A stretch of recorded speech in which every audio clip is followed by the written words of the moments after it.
Muy buenas, tengan todos. Muchas gracias por acompañarnos a una nueva conversación en el Atanor. Tener una sala de teatro no es tarea fácil. Por un lado, se requiere de todo aquello que podemos intuir: inversión, difusión, tiempo, apoyo de la empresa privada y, por qué no decirlo, sobrellevar el poco o nulo apoyo estatal. Sin embargo, lo que permite sacar a flote un espacio cultural y evitar que sea esto un esfuerzo efímero está en la sapiencia de escoger los espectáculos que ahí se vayan a presentar. Y es aquí donde, entre muchas otras virtudes, la Casa de Teatro Memorias ha logrado vencer hasta el día de hoy la barrera del tiempo y ha logrado no solo llevar obras de una altísima calidad y profesionalismo, sino que también ha logrado mantener un público fiel y creciente con el pasar del tiempo. El día de hoy, su director, un hombre de teatro formado inicialmente en Honduras y posteriormente en la Escuela Europea, conversará con la actriz y docente Mariela Zavala precisamente de su recorrido, sus experiencias y de su próximo estreno virtual, una pieza de origen francés con un gran éxito mundial, La Loca de Chaliot. Son muchos los actores y actrices que han surgido de la mano de Tito Ochoa, fundador y director de la Casa de Teatro Memorias. Bienvenidos a una nueva conversación en el Atanor. Que lo disfruten. Hola, bienvenidos a un programa más de Conversaciones en el Atanor. En esta ocasión pues estamos muy contentos porque tenemos un invitado sumamente especial que está prácticamente inaugurando, como quien dice, la segunda temporada de lo que es este programa, Conversaciones en el Atanor, cuyo fin pues es hablar con personalidades importantes del arte de nuestro país, para que nuestros estudiantes de la universidad o cualquier persona que quiera conocer más sobre el arte en Honduras, pues conozca de primera mano de sus protagonistas. Y hoy, alguien que estábamos esperando desde ya días, no habíamos hablado del teatro, porque estábamos esperando este momento para tener a este invitado especial, un hondureño ejemplar, un profesional de altos quilates, un maestro, Tito Ochoa. Gracias por estar con nosotros, bienvenido Tito, y esperamos pues que usted se sienta hoy también complacido de compartir con nosotros. Bueno, muchas gracias Mariela por la posibilidad y la oportunidad que me da para establecer este conversatorio con usted y que los estudiantes puedan escuchar lo que significa el teatro, el arte, el lenguaje teatral y todo lo que está detrás del trabajo de este hermoso arte que se inició hace aproximadamente 5,000 años. Un arte que lleva tanto tiempo y que seguirá viviendo y se ha demostrado, como decimos, en esta pandemia, en esta crisis, el teatro sigue y pues en especial de la mano de artistas como Teatro Memorias, como ustedes, que se preocupan siempre de la calidad de sus espectáculos y eso ha hecho pues que el teatro de la mano de la Casa del Teatro Memorias siga vigente y con la calidad que es necesaria. Tito Ochoa, cuéntenos un poco sobre usted. Tito Ochoa es un maestro que tiene pues ya tantos años de profesión, comenzó muy joven, de la mano de sus hermanas, prácticamente preadolescente. ¿Cómo es que Tito se mueve hacia el teatro y por qué es tan importante el teatro en su vida? ¿Cómo lo descubre? Bueno, realmente para mí el teatro ha sido una forma de vida. Lo descubrí cuando tenía 12 años y desde el momento en que vi la primera obra teatral quedé totalmente impactado y eso me hizo involucrarme de manera directa a ese teatro popular que se realizaba en los años 70 y que me llevó posteriormente a la ciudad de Culiacán, en México, a un festival internacional. De ahí vine más enamorado del teatro y decidí incorporarme a la Escuela Nacional de Arte Dramático en el año 1980. Ahí descubrí por boca de Saúl Toro lo que se conocía como la creación colectiva que venía de Colombia y estudié 2 años. Después fundamos con mis hermanas el conjunto teatral Rascaniguas y con otros músicos que todavía están tocando en el ambiente musical hondureño. Luego, en 1988, me fui a Checoslovaquia a estudiar dirección en arte dramático. Estuve 8 años, regresé.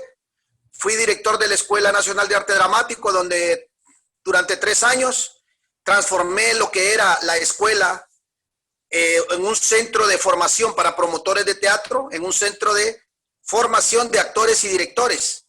Llevamos a la Escuela Nacional de Arte Dramático a la ciudad de Bogotá en 2 oportunidades. Se presentaron en el principal teatro de la ciudad, haciendo 24 presentaciones con la obra El amor de Don Perlimplín con Belice en su jardín, y realizamos una gira centroamericana. Nunca antes la Escuela de Arte Dramático había realizado una actividad tan impresionante como esa durante esos años. Después, cuando llegó el huracán Mitch, nos dedicamos a hacer labores en los albergues y fundamos lo que se conoció como la organización Arte Acción.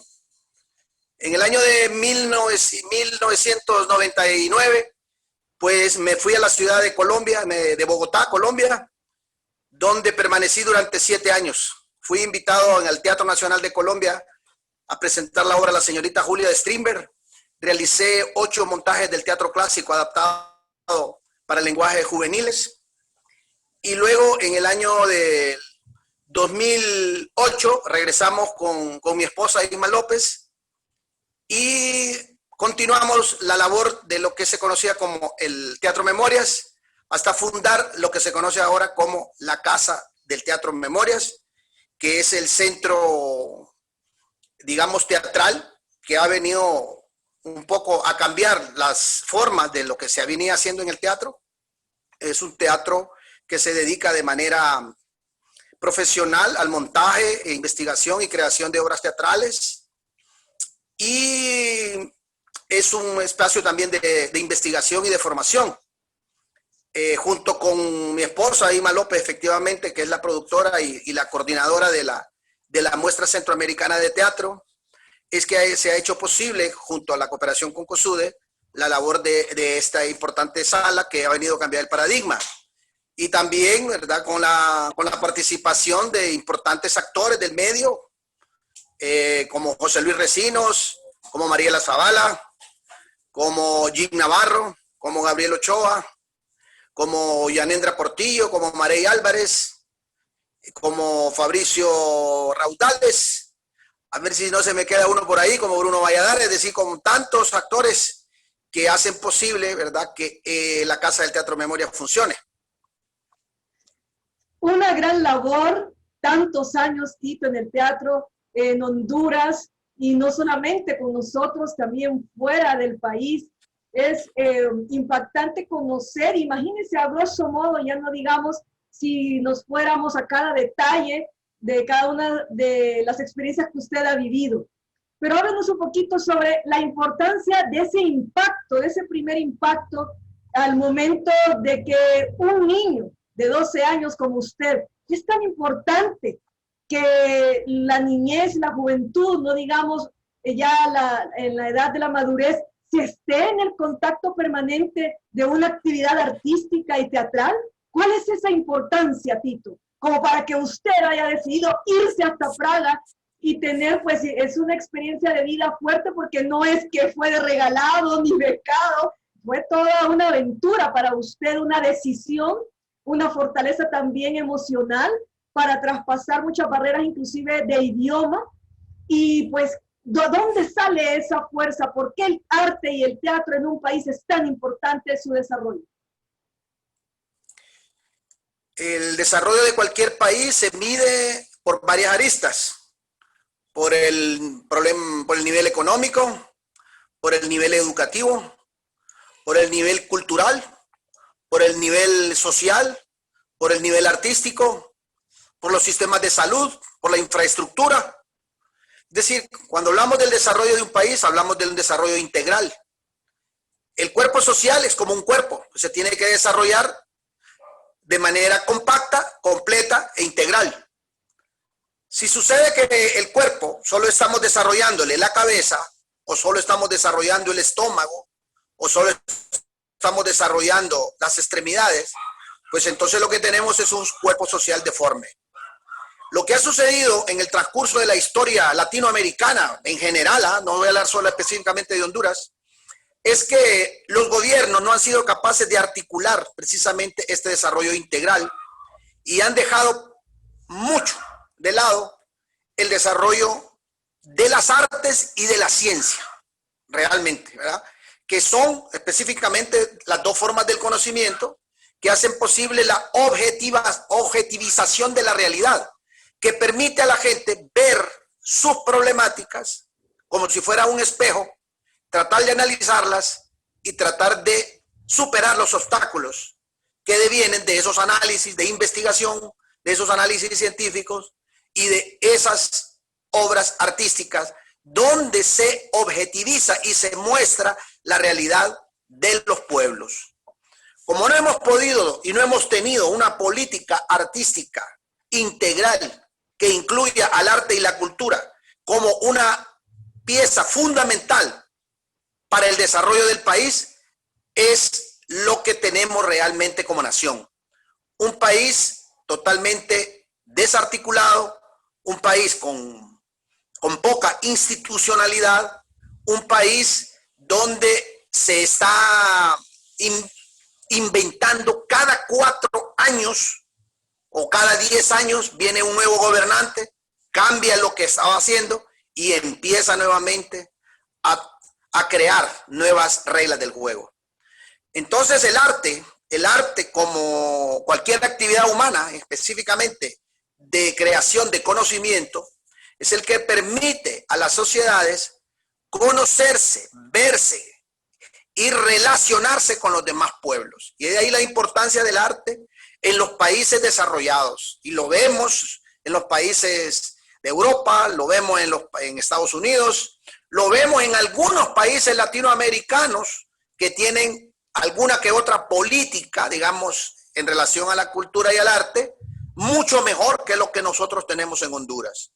Que también en estos países la gente critica, cuestiona, no es que están en un paraíso, ni en México, ni en Colombia, en países que conozco bastante bien y también en nuestra área centroamericana. Toda la gente se queja, todos los artistas se quejan de las condiciones en que viven los artistas en cada país, a pesar de que en alguno que otro país tengan mejores condiciones y mejores institucionalidad.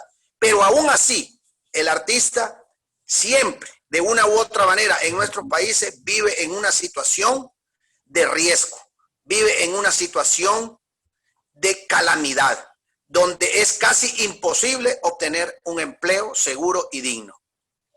Entonces, esa es como una respuesta a la pregunta de por qué la importancia del arte. Y efectivamente, ¿por qué el arte es tan importante?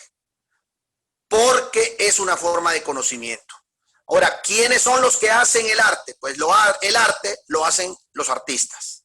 Y los artistas son personas que de una u otra manera están acostumbrados a vivir en las condiciones en que estos gobiernos han mantenido la cultura de los países. Pero te voy a decir que no solo en Honduras, ¿no? Conocemos el caso y las historias de los artistas que han sufrido también de una u otra manera, ¿verdad? El hecho de sus propias carreras. Entender que esto es una profesión muy complicada, es una profesión que necesita mucho coraje, necesita mucho valor, ¿verdad? Y necesita de mucho emprendedurismo. Es decir, que normalmente los artistas empiezan a trabajar sin tener las condiciones ideales para trabajar. Eso siempre ha sucedido. No es que el Estado en ninguna parte del mundo ha tenido las buenas ideas y ha tenido la construcción de una institucionalidad artística y es que ahí entonces los artistas se han ubicado en ese proyecto de los gobiernos. No, nunca ha sido así. Son los artistas que de manera tenaz han trabajado sus proyectos y los gobiernos se han visto obligados a reglamentar esas actividades. porque los artistas logran, cuando su trabajo es verdadero, cuando su trabajo busca la verdad, cuando su trabajo logra incidir realmente en las conductas de las personas, logra incidir realmente en la vida social, en ese instante es que los gobiernos empiezan a entender de la importancia de este arte. Entonces, por lo tanto, aquí queda la gran reflexión. El arte solo puede ser desarrollado por los artistas, independientemente del apoyo, independientemente de las políticas del gobierno. En el momento en que el arte tenga este gran desarrollo, los gobiernos se van a ver obligados a supervisar, a organizar y a fomentar esta actividad.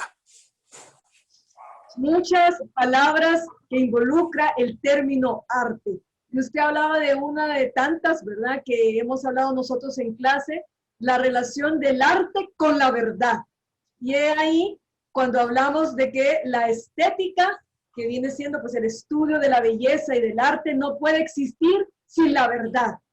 Y la verdad íntimamente relacionada también con la ética. Y todo lo que usted nos está hablando es un compendio también de lo que debe ser la ética, en este caso, del artista. Y de esa labor tan ardua que se debe tener en una sociedad, como bien lo dice, que es el artista el que debe hacer a través de su trabajo, pues esta construcción del campo laboral dentro de una sociedad, pero un campo laboral que también tiene una relación directa con la otra parte necesaria en el arte, que es el público, ¿verdad? El público también se va formando y en esa labor de formación del público, el Teatro Memorias, aquí en Honduras, también ha tenido un papel pues muy importante. Yo sé que ustedes pues siempre están pensando de una forma directa dentro de sus espectáculos, también en esa formación de público y una formación de público también muy exigente, porque no es que ustedes montan espectáculos u obras sencillas, ¿verdad?, por decirlo de alguna manera, sino que todo lo contrario, haciendo como una reflexión y un movimiento en esta capacidad mental del ser humano, sacudiéndolo a través de montajes con un lenguaje estético de alto nivel, ¿verdad? Donde inclusive cuando se han ido a giras al interior del país, estando frente a un público que uno puede decir que es un público muy sencillo, que a lo mejor sea su primera vez viendo un espectáculo teatral, el lenguaje estético que ustedes utilizan, que usted, Tito, ha desarrollado, les llega al alma, como debe ser el verdadero arte que usted dice, ¿verdad? El arte que habla sobre la verdad. Entonces, llega al entendimiento de cualquier ser humano, aunque debe existir también una formación para tener estos hábitos, sobre todo creo que en las grandes ciudades donde hay mucha enajenación, ¿verdad?, por este consumo o malos hábitos en nuestras prácticas cotidianas, ¿verdad? Entonces, en eso usted ha tocado muchos puntos de reflexión dentro de lo que tanto hablamos, la relación de la ética con la estética. Cuéntenos ahora sobre ese lenguaje estético que ha desarrollado Tito Ochoa a lo largo de todos sus años de carrera y que en esta oportunidad pues vamos a tener en ir a ver la obra de teatro de la Loca Chaillot. Y para muchos alumnos, para la mayoría, es su primera experiencia. Va a ser a través del video, ¿verdad? Siempre aclaramos que no es lo mismo ir a ver el teatro presencial. Sin embargo, la esencia de los montajes se ha sabido mantener a través del lenguaje también del video. Una labor ardua que también Inma López está haciendo de edición en la parte técnica con el otro compañero, pues que se están dedicando a mantener esa calidad que tampoco es fácil. Entonces, cuéntenos sobre ese lenguaje estético y la relación que tiene también con el mensaje que se escucha a través de sus espectáculos. Bueno, aquí cuando usted toca el problema de la verdad, pues entonces entramos al problema de la ética. ¿A qué nos referimos que un arte puede tener elementos de verdad? Cuando hablamos de que el arte es la verdad, estamos diciendo una forma de conocimiento que trasciende en el espacio, trasciende en las posiciones políticas, trasciende en las posiciones ideológicas. El arte que logra representar la verdad es capaz de representar todas las aristas del complejo comportamiento humano. Es decir, un arte que busca la verdad o que plasma la verdad deberá contener en sí mismo una reflexión política, una reflexión ideológica, una reflexión económica, una reflexión cultural, una reflexión psicológica, una reflexión familiar, una reflexión social. Sin que ninguna de esas reflexiones dentro del discurso trate de manera conductista de hacer pensar al espectador o de llevarlo a tomar una posición, digamos, a favor de algo o en contra de algo. Quiere decir que la obra artística que busca la verdad expone en su lenguaje la posibilidad de que la persona que está viendo esa obra sea capaz de analizar la realidad a través de todas las aristas que ella la compone y sacar su propia reflexión en relación a lo que mira. De esa verdad es la que nosotros estamos hablando. ¿Qué significa en términos de la ética? Que un artista que dice que pregona dentro de sus postulados una postura ética, pues deberá de responder de manera integral en relación a lo que piensa y a la ocasión a lo que dice. Y nunca jamás debería de ser el artista un vocero de alguna forma de pensamiento y tratar de inducir y inculcar a la gente lo que él piensa, sino más bien tratar de representar en su obra una exposición de toda la reflexión y que sea el mismo público el que logre pensar y sacar sus propias conclusiones. Si un artista de manera consciente intenta introducir elementos de su propio pensamiento, tratando de conducir e inducir a la gente a determinadas formas de pensar, pues entonces ahí lo que estamos viendo son formas de artísticas que manipulan el sentimiento y los contenidos que dicen expresar. Y ahí no solamente lo vemos en la publicidad o en los medios de comunicación, también lo vemos en formas artísticas que manipulan de una manera, ¿verdad?, consciente los contenidos para que la gente piense de alguna manera. Entonces ahí es donde entramos en la posición del artista frente a eso. ¿Qué significa? Que el artista realmente deberá sortear en una realidad muy dura su propia sobrevivencia.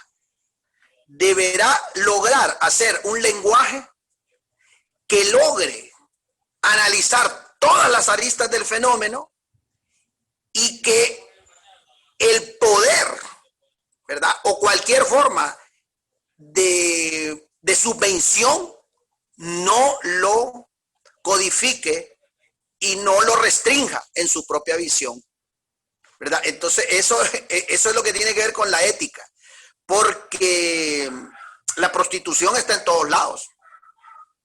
No es solo prostituta la que vende su cuerpo. También podemos prostituir nuestro pensamiento y venderlo al mejor postor. Conozco varios escritores y varios artistas que han vendido su arte en función del capital, ¿verdad? Entonces ahí es donde entra el terreno de la ética. Y hace esa relación de lo que hablamos al principio. El artista debe ser capaz de ser coherente entre lo que dice y lo que hace. Y es muy interesante esto de esta relación. Ahora, con la cuestión de los lenguajes, en la cuestión de la estética que usted hablaba al principio. Porque hay mucha reflexión en relación de lo que debería de hacerse para acercar al público a las salas.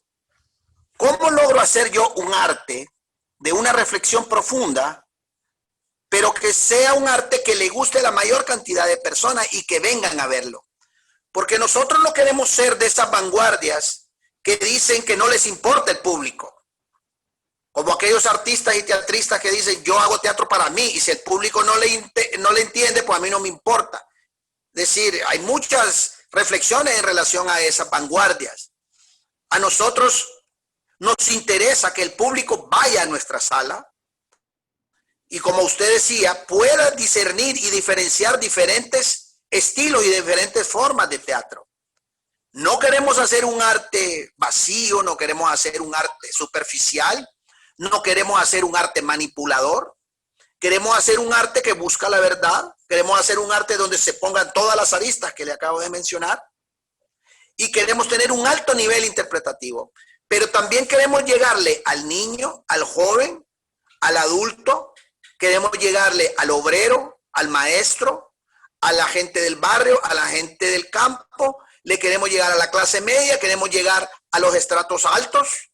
Queremos que nuestro teatro tenga impacto en todos los estratos sociales. Queremos llegar al que sea de la derecha, pero también al que sea de la izquierda, también al que sea de centro. No queremos hacer un teatro solo para la izquierda o solo para la derecha o solo para los religiosos en especial. No, nosotros queremos hacer un arte para todo el mundo. Y aquí nuestro arte sí es lo más democrático posible que existe. Eso es lo que queremos, es que la gente en general llegue a nuestra sala. Y por lo tanto nos cuidamos de que nuestro arte no sea una representación directa de una postura ideológica, política o estética, ¿verdad? Y entonces eso es lo que usted dice, que es posible, que por qué llega tanta gente a ver nuestras obras. Yo creo que es por eso, ¿verdad? Porque le estamos mostrando a la gente un arte que tiene 5,000 años de existencia, un arte maravilloso, bellísimo, que la gente no lo conoce, no lo sabe, pero cuando lo mira, realmente queda prendado de él, ¿verdad? Y ahí están las grandes obras maravillosas. Y eso hace posible que la gente vaya a ver este tipo de espectáculos, ¿verdad? Para lograr todo eso que usted habla, se necesita un grado de objetividad que no es fácil de alcanzar, sino a través del constante estudio, de todo el compendio que puede contener el trabajo, en este caso del director. ¿A qué se dedica un director de teatro? ¿Cuál es el trabajo que hace con los actores, el director de teatro? Porque muchas veces vemos a los actores en la escena y los chicos o el público que tal vez va por primera vez o que ha ido pocas veces, pues dice así, el director, los actores, pero ¿cuál es el trabajo real de un director y cómo se diferencia con la del actor? El oficio del director es un oficio relativamente nuevo, como este director contemporáneo que nosotros conocemos. El director de escena existió hace miles de años, efectivamente, pero la función como tal no se conocía. En tiempos de Pericles, 500 años antes de Cristo, donde aparecieron los grandes trágicos, los mismos autores se dedicaban a dirigir sus obras. Pasó mucho tiempo y en el teatro isabelino los mismos autores seguían dirigiendo las obras. Y a veces actuaban y escribían y dirigían. Pero el término de director no existía como tal. Va a pasar muchos años hasta que a mediados del siglo XVIII aparece la figura del duque de Meiningen, que es un ducado en Sajonia, en el norte de Alemania. Es considerado el primer director de escena en la historia del teatro. ¿Qué es esta figura? La figura del director de escena es el encargado de recrear un punto de vista determinado del texto teatral. Es él el que define el lenguaje teatral y es el que define lo que al final el público va a ver como objeto artístico. No define lo que el público va a interpretar, no, define lo que el público va a ver. Y dentro de esas funciones, el director tiene tres grandes componentes. Tiene uno que ver con los actores. En ese terreno se le conoce como el de la dirección de actores. Después, el otro componente es el que tiene que ver con el texto. Ese componente se conoce como el de la resolución de la situación dramática. Y el tercer componente es el que tiene que ver con la escenografía, luces, vestuario, y es el que se conoce como la puesta en escena. Estas tres tareas del director son las que sintetizan el trabajo de cualquier director. Actores, autores y componentes teatrales. Para que un director logre iniciar un proceso de trabajo, pues deberá conocer en primer lugar a sus actores, deberá ser capaz de crear un método o una técnica que haga posible que los actores vayan gradualmente descubriendo su tarea principal, que es la de construir su personaje. Esta tarea, que es la principal tarea del actor, la construcción de su personaje, se define en varios niveles. Se define en el plano físico, en el plano cognitivo, intelectual, racional, emocional y en el plano espacial. Y en el plano espacial se define en relación con su compañero.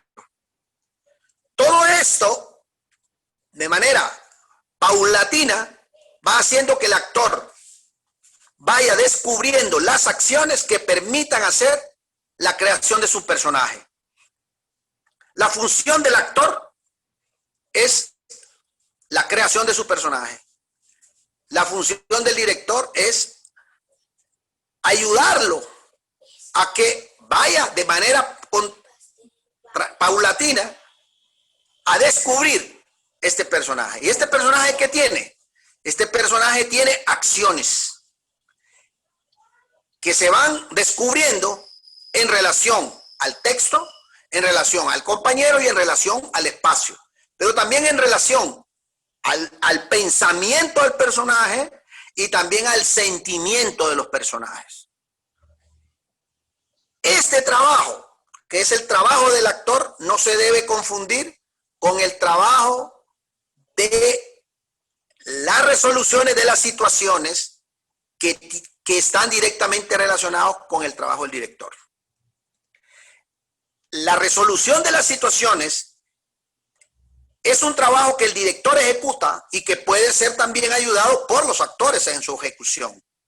Normalmente son los directores los que realizan esta actividad, pero en algunos procesos de creación, como el famoso proceso de la creación colectiva, muchos directores trabajan con los actores en la construcción de estas situaciones.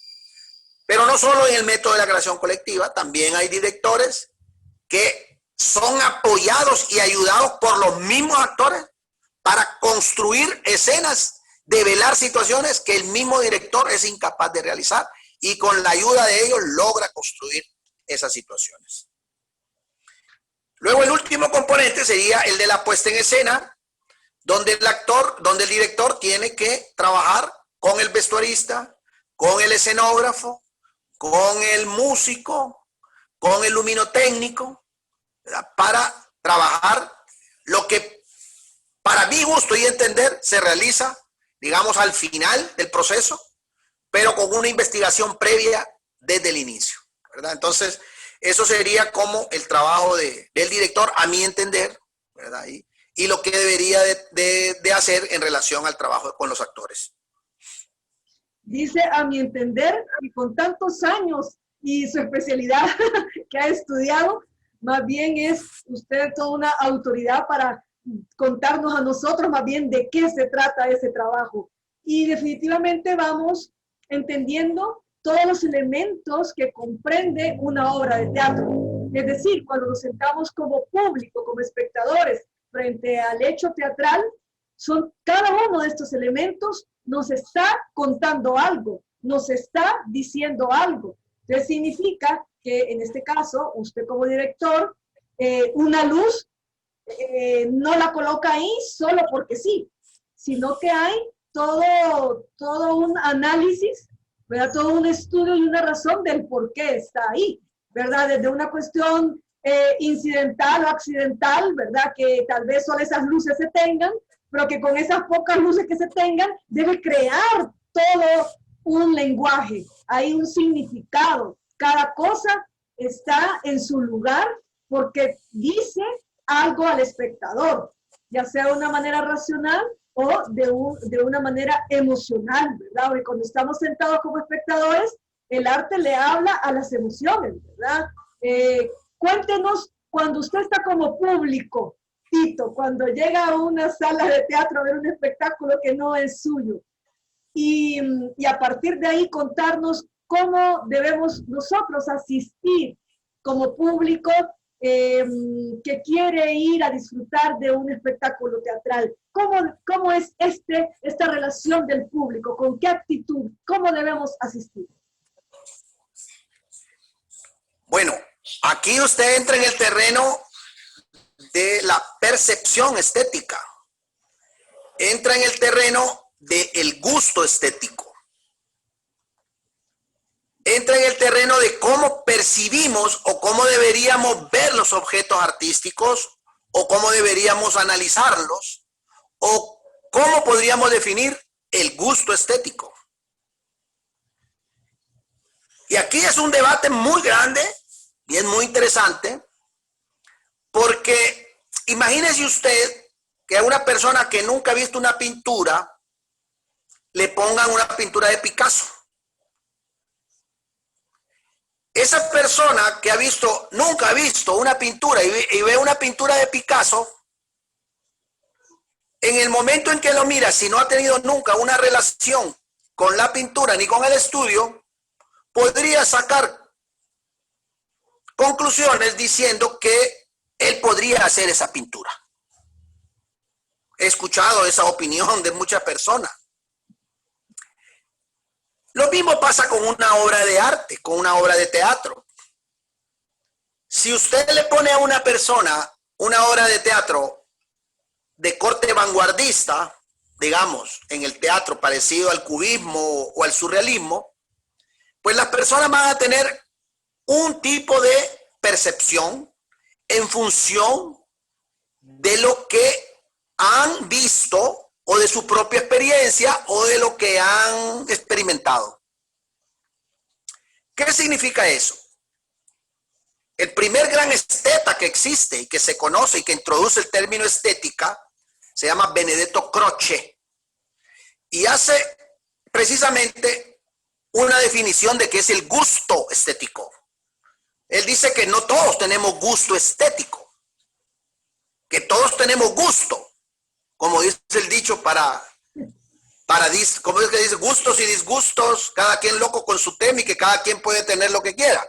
Pero Benedetto Croce dice que no, que el gusto estético solo pueden tenerlo aquellas personas que sean capaces de reproducir todo el trabajo técnico que llevó al artista a crear su obra. Imagínese usted eso. ¿Usted qué diría de eso? Es decir, que si escuchamos una sinfonía, realmente solo la pueden disfrutar aquellas personas que tengan un conocimiento de música muy alto. Ahora, podemos tener un gusto muy sensible y que nos encante la sinfonía, pero ese gusto estético solo va a ser posible si realmente nos acercamos a la manera, a la forma, al lenguaje y a la técnica como ha sido elaborado esa obra artística. Entonces, podemos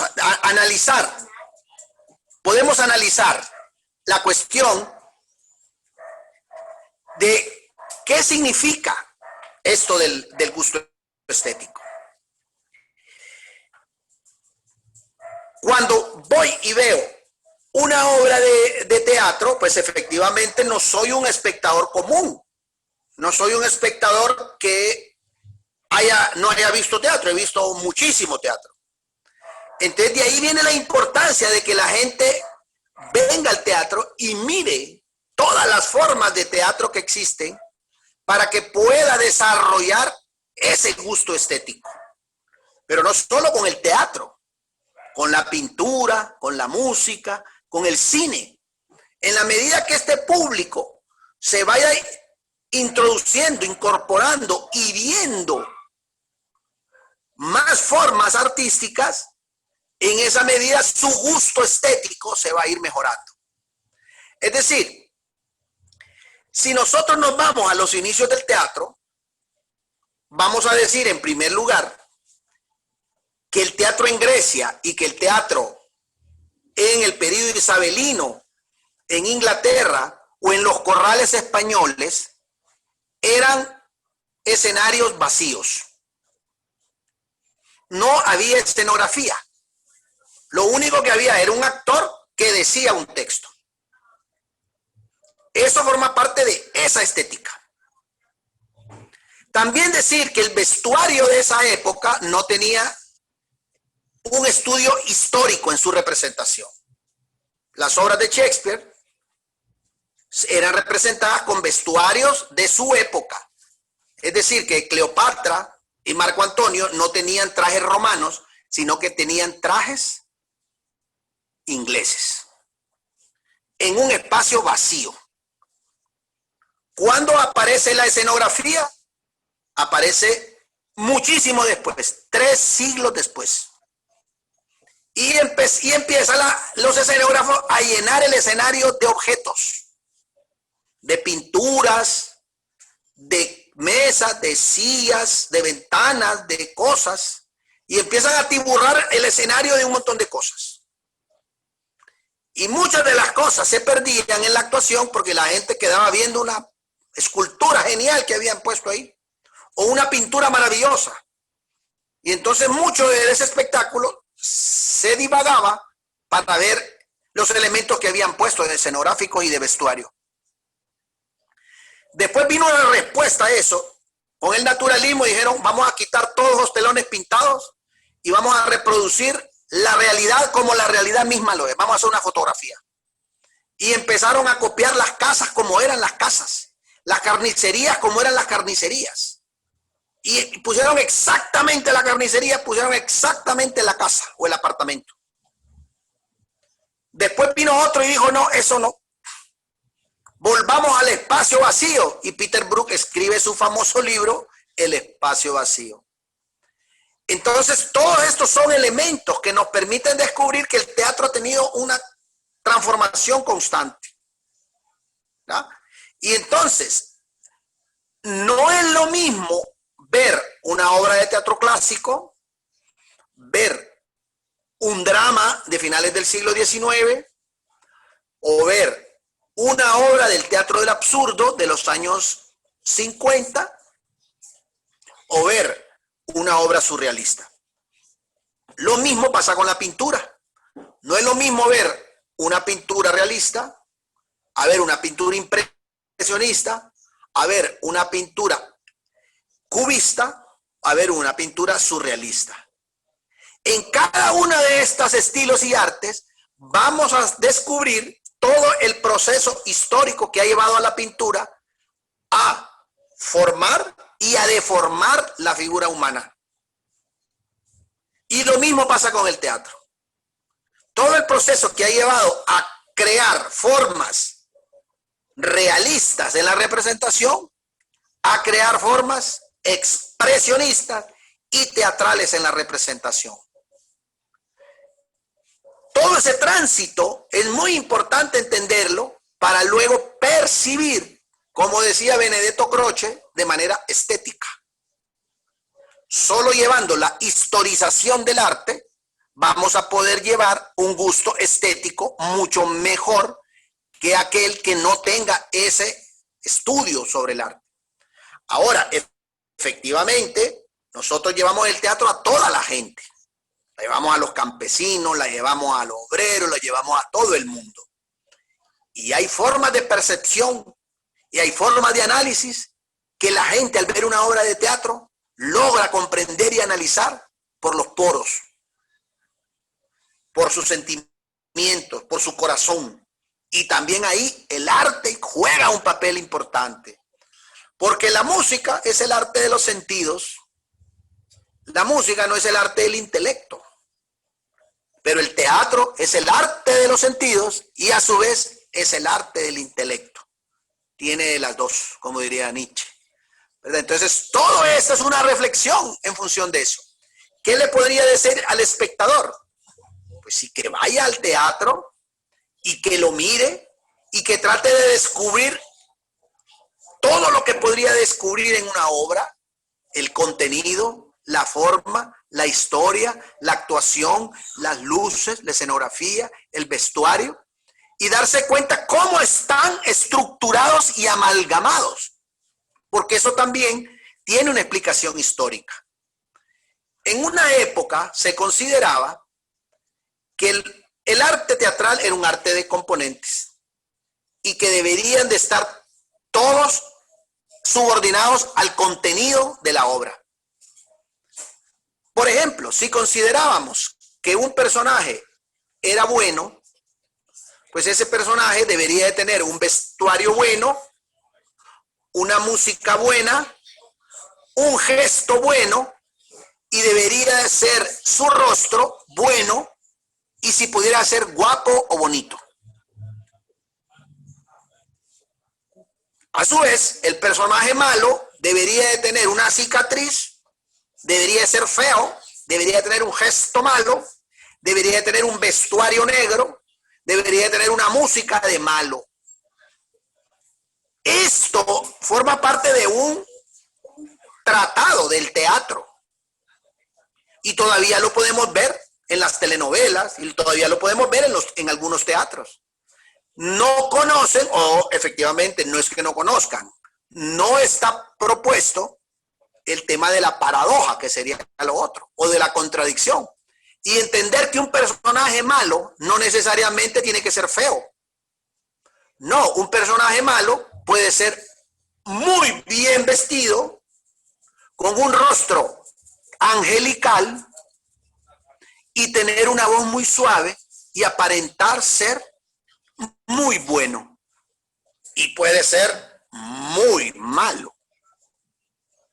¿Qué es lo que va a definir su maldad? Sus acciones, no sus características. Lo vemos a diario con los políticos.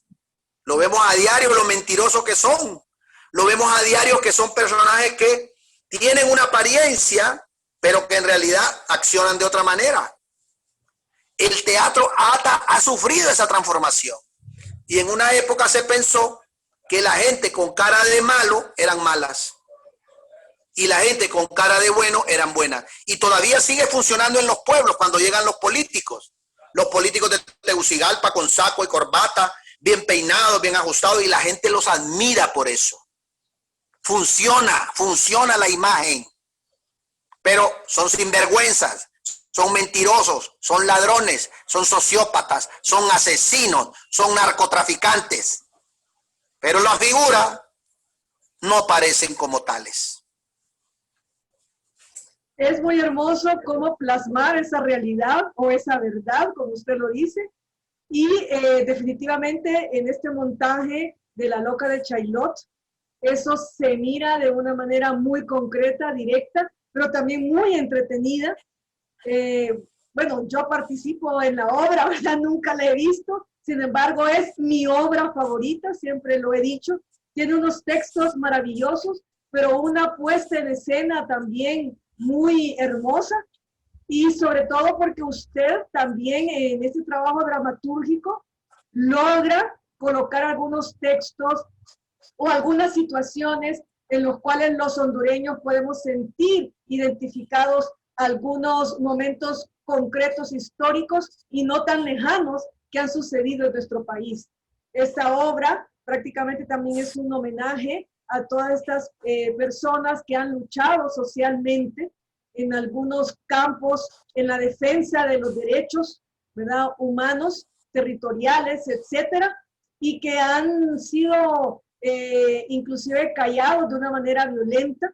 Y pues en La Loca de Chaillot, una obra que inclusive es de los años 1950, pero que es tan actual. El arte tiene esa característica, el arte que habla de la verdad, como menciona Tito, tiene esa característica también que es atemporal, ¿verdad? Pues pudo haber sido escrita allá en la época de los griegos, que si Tito Ochoa la monta ahorita, pareciera que fue escrita inclusive para Honduras. Ese trabajo de adaptación dramatúrgico, podríamos decir, o ese trabajo estético, esa sensibilidad que tiene usted para que el hondureño, aunque vaya a ver una obra escrita hace muchas décadas o muchos años atrás en otro país, tal vez muy lejano al nuestro, siempre seleccionan obras que al final sus montajes, el público pueda sentir que le está hablando al espectador. Entonces también es una forma, digamos, de lenguaje estético,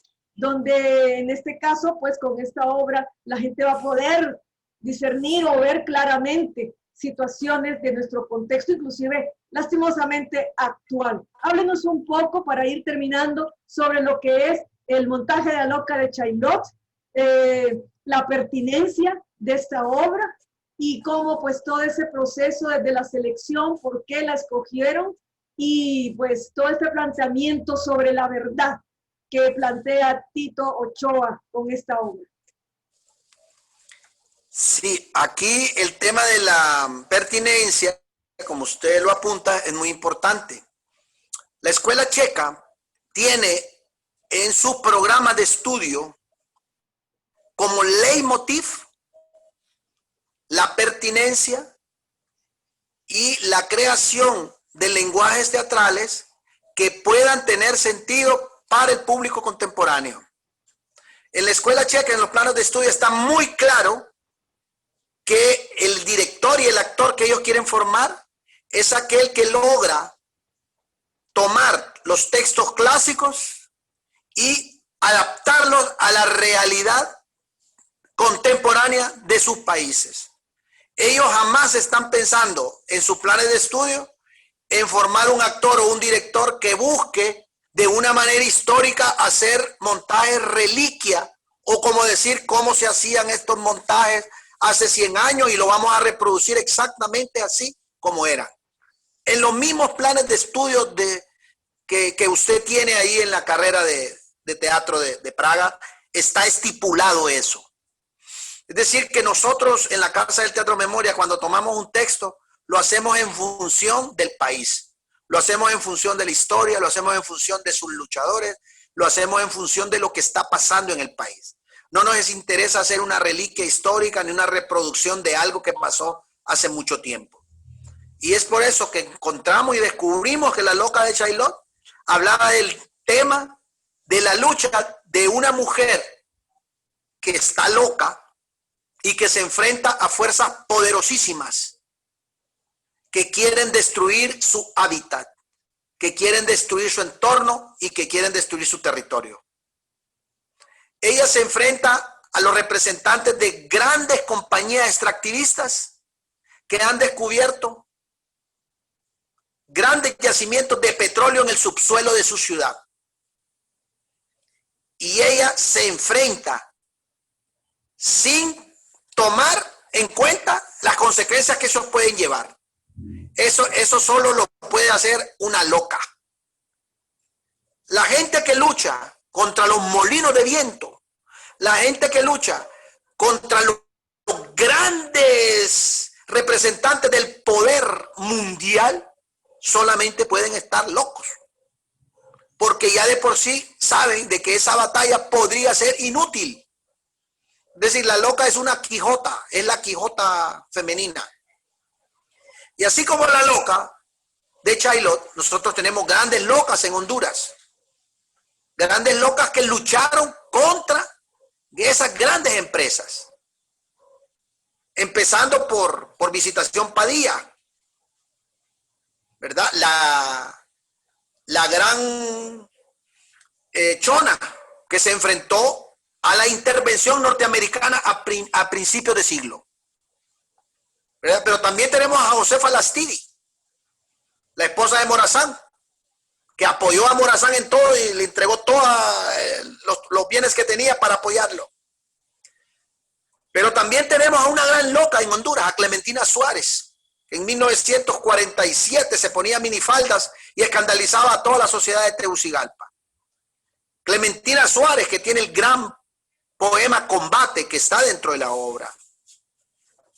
Así como Clementina, hay mujeres extraordinarias en este país que han luchado contra estas grandes compañías.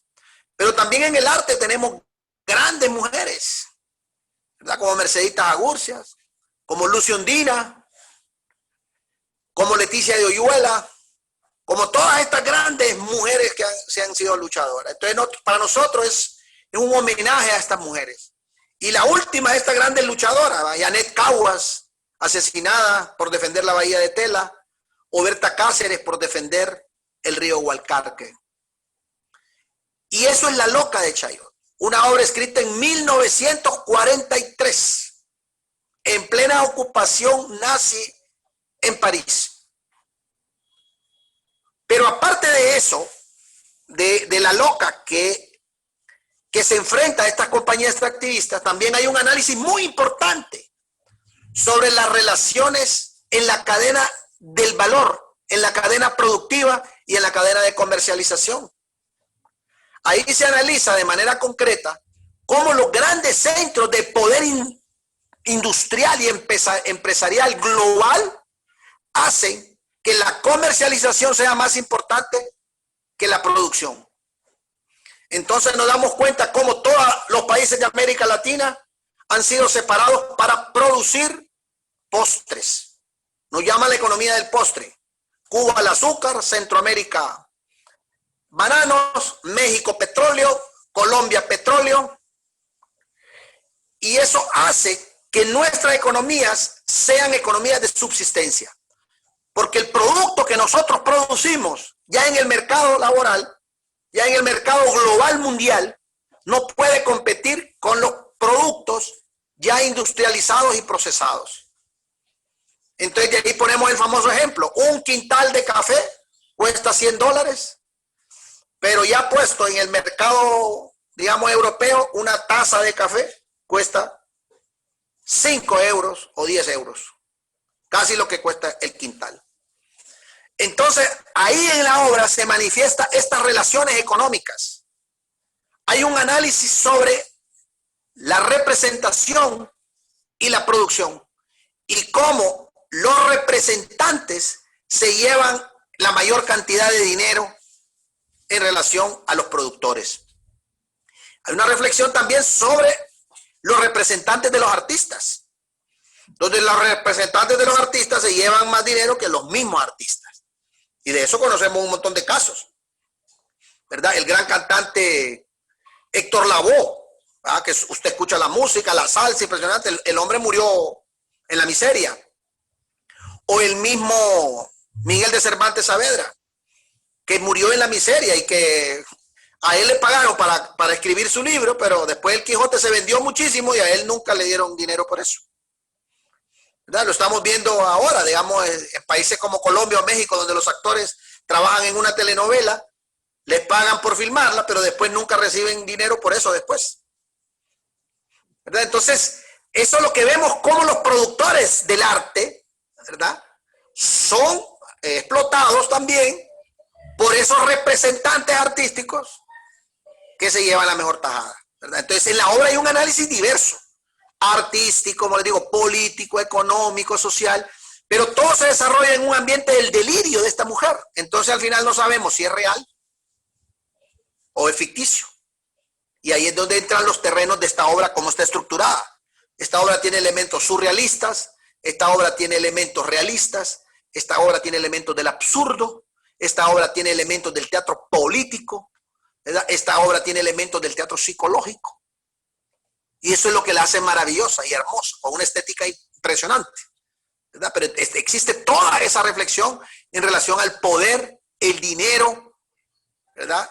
Las relaciones económicas entre los países, la forma en cómo nos han dividido en el mercado mundial a los países latinoamericanos. Y hay de aquel país que se salga de la tangente y quiera crear su propia independencia.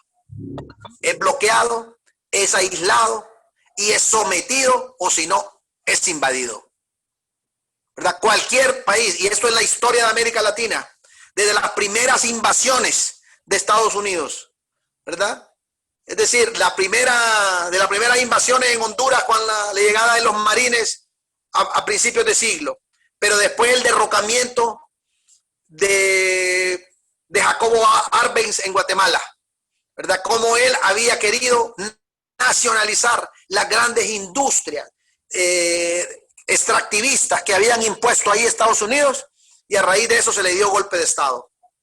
Después, los golpes de Estado que han surgido en Colombia, ¿verdad? O en Chile en 1973, o en Colombia el asesinato de Gaitán en el 49, ¿verdad? O digamos las dictaduras militares en el cono sur, ¿verdad? Con Chile, con Pinochet, con Videla en Argentina, con Stroessner en Paraguay, ¿verdad? En Brasil, la dictadura en 1960. Todo esto es impuesto por compañías extractivistas que venían directamente de Estados Unidos. Lo que decía Kissinger, ¿verdad? Que la Coca-Cola, ¿verdad?, era la empresa más importante para Estados Unidos. Y si le pasaba algo a la Coca-Cola, era como que si tocaran a Estados Unidos y que ellos inmediatamente iban a invadir. Entonces la obra trata también de todos esos temas políticos, ¿verdad? Y cómo nosotros en América Latina somos objeto de esa penetración, ¿verdad? Y de esas invasiones en relación a las políticas, si nos salimos de la tangente. El caso más claro, 29 de junio del 2009, un golpe de Estado precisamente fomentado por las empresas petroleras que se vieron afectadas con la decisión de rebajar la temperatura de la gasolina. Entonces, todos esos temas están dentro de la obra. El genio del teatro, tanto desde su dramaturgia como desde la dirección. ¿Cómo es posible, imagínense, la magia y el genio de contar todas estas historias que, dichas de alguna manera, pueden sonar, por un lado, muy pesadas, ¿verdad? O cargadas de mucha información, pero que en la magia del escenario, a través de sus personajes, a través de la forma de contarlo y a través de la forma de contarlo por el director, lo vuelve también una manera entretenida de aprendizaje o de demostración de estos hechos, como dice usted, que son históricos y que son también no solamente llevados a cabo una vez, sino que son históricamente repetitivos en la humanidad, no solamente aquí en Centroamérica, sino que a lo largo de siglos, ¿verdad? Este comportamiento humano que viene siendo lo contrario de lo estético, lo corrupto, ¿verdad? Y que se ve en esta obra, se mira bien plasmado, pero de una manera, con unos personajes tan más lúdicos, con una escenografía y un manejo del espacio y de la imagen y de la luz que también hace reflexionar a partir de esta sensibilidad visual. Parecieran muchos de ellos que son cuadros, ¿verdad? Que hay pinturas plasmadas ahí a través del vestuario, de los colores. Tito Ochoa De verdad, muchas gracias por haber estado con nosotros. Va a ser una experiencia, no solamente escucharlo a usted a través de esta conversación, sino que también conocerlo a través de su propuesta de montaje en esta obra de teatro. También agradecer a la Casa del Teatro Memorias por estar vigente con estos espectáculos en este mundo virtual, porque en estas estamos, en nuestra realidad actual, y el teatro que tiene que estar ahí, ¿verdad? Y que esté de la mejor manera para que siga siendo atractivo para el público y que el público quiera asistir, porque definitivamente cuando una obra está bien montada, el público sale como suspendido en el aire, ¿verdad? Con nuevas sensaciones, nuevas experiencias vividas, inclusive hallazgos personales, ¿verdad? Como dice usted, cuando evoca la psicología, encontrarse uno o hechos o experiencias personales vistas en el escenario y que eso lo haga, pues, revivir o reflexionar, pues, todo en pro de querer ser una mejor persona. Entonces, también este programa quiere agradecerle a usted y al Teatro Memorias, porque si no, pues imagínense cómo estaríamos ahora. Muchos grupos de teatro están haciendo lo suyo también en Honduras y eso es pues loable y también se aplaude, ¿verdad? Y muchos de ellos pues inspirados en tener gente de teatro en Honduras como ustedes, gente que no se cansa de trabajar, gente que no se cansa, como dice usted, de hacer emprendedurismo, de estar buscando las formas de la flexibilidad, de adaptación, que nunca nos imaginamos estar en la situación que estamos, sin embargo, adaptarse a los tiempos y ver la manera de siempre llegarle a un público. Eso es lo que en este caso Tito Ochoa y Inma López y la Casa del Teatro Memorias están mostrando, ¿verdad? Con sus trabajos, que no hay por qué desistir, que se puede seguir ahí y manteniendo siempre su estética, siempre su filosofía, siempre su calidad como personas y como espectáculo. Bueno, Tito, esperamos que usted también la haya pasado bonito en nuestro programa y que pues se sienta, pues que haya estado dando mucho de usted. Yo sé que a usted le encanta dar de su conocimiento, tiene mucho que ofrece mucho cuando habla, uno aprende bastante y sé que los alumnos pues van a estar encantados también con este conversatorio. Nada más unas palabras de despedida para que los alumnos también se sientan abrazados y pues rodeados de usted.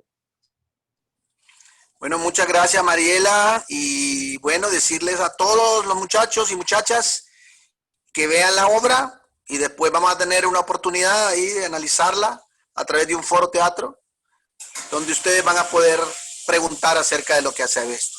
Muchas gracias por la oportunidad y seguro que no es ni la primera ni la última que vamos a hacer. Muchas gracias. Gracias, Tito, y pues gracias a ustedes también. Y bueno, vamos al teatro. Siempre la Casa del Teatro Memorias está abierta para ustedes y el teatro en Honduras siempre está trabajando pues para que los espectadores se lleven lo mejor de este arte y pues que nos haga reflexionar para seguir sacando a esta Honduras de donde está. Gracias y hasta la próxima. Hasta luego.